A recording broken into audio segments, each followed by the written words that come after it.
Meningkatkan potensi industri pelancongan antara fokus utama Perbadanan Labuan tahun ini. Untuk menjadikan Pulau Bebas Cukai itu lebih menarik kepada pelancong, usaha menambah baik ketersambungan udara dan laut akan dipergiat. Paparan itu mengisi lintas langsung dari Labuan petang ini. Silakan.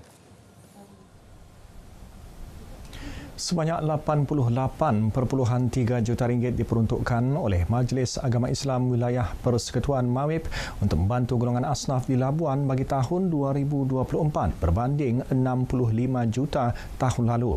Peruntukan itu membuktikan kesungguhan Mawib dalam memastikan tiada asnaf tercicir daripada menerima bantuan daripada segi kebajikan dan kewangan. Mawib Labuan dalam kenyataan memaklumkan 41 juta diperuntukkan untuk agihan skim bantuan kewangan bulanan termasuk program inisiatif Zero Hunger yang sentiasa menunjukkan peningkatan bilangan penerima dari semasa ke semasa.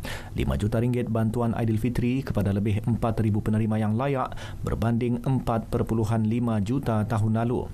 Bagi kluster pendidikan pula lebih 7.8 juta ringgit diagih menerusi bantuan pendidikan peningkatan ketara berbanding 4.4 juta ringgit pada 2023. Dalam memperkasa pendapatan asnaf agar tidak bergantung dengan bantuan zakat, pelbagai program dan aktiviti pembangunan dirangka melibatkan peruntukan lebih 8.5 juta ringgit bagi program keusahawanan, latihan industri dan program agro penuh.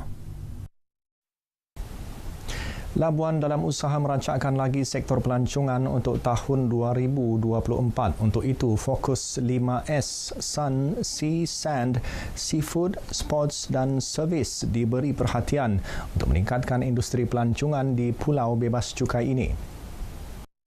Ketua Pegawai Eksekutif Perbadanan Labuan Ridwan Muhammad Ismail berkata Labuan memiliki kelebihan dengan keindahan alam semula jadi. Tetapi tanpa keboleh capaian pengangkutan laut dan udara, fokus 5S sukar untuk direalisasikan. Saya juga mengharapkan bantuan daripada kerajaan, khususnya daripada Kementerian Pelancongan dan juga Kementerian Pengangkutan untuk kita sama-sama melihat secara serius mengenai kekangan yang kita hadapi selama ini dari segi industri pelancongan di wilayah Sekitar Labuan ini, yang mana saya bercakap mengenai accessibility and connectivity. Seperti mana kita sedia maklum, harga tambang baik daripada laut dan juga udara sangat tinggi. Jadi ini tidak menggalakkan pelancong-pelancong ataupun pengunjung-pengunjung baik daripada dalam dan luar negara untuk datang ke Labuan untuk menikmati apa yang kita ada. Bagi merancangkan prospek industri pelancongan di Labuan pada tahun ini, 40 aktiviti telah disusun dalam kalender pelancongan Perbadanan Labuan. Kementerian Perdagangan Dalam Negeri dan Kos Sara Hidup KPDN Labuan berjaya mencatat 62 kes dengan nilai kompaun dan denda lebih RM1.5 juta pada 2023.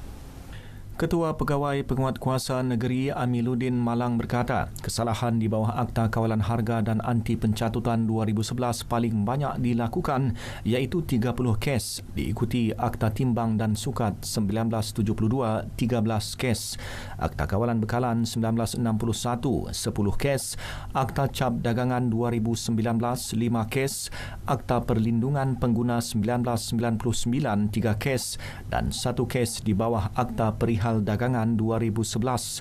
Kesalahan dikesan hasil pemeriksaan sejak 1 Januari hingga 27 Disember tahun lalu melalui 6,102 pemeriksaan dan penguatkuasaan harian. Tambahnya penguatkuasaan secara berhemah turut dilaksana dengan memberi pendidikan, nasihat dan amaran kepada peniaga agar sentiasa mematuhi undang-undang dikuatkuasakan. 3 rancangan baharu diterbitkan Labuan FM dalam usaha menarik lebih ramai pendengar stesen tunggal di pulau ini. Ia seiring matlamat jabatan agar kekal relevan dan sentiasa menjadi pilihan ramai.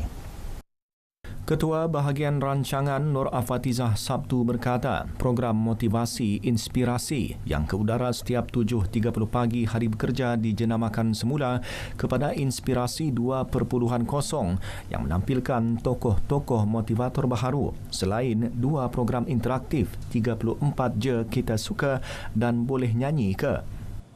Dua lagi program baharu, 34 je kita suka dan juga boleh nyanyi ke. Kedua-dua program tu adalah melibatkan industri kreatif. Kita ingin mengangkat bakat-bakat yang terpendam yang ada di Labuan ini untuk orang lebih mengenali dan juga untuk berinteraksi antara DJ kita dengan pendengar Labuan FM.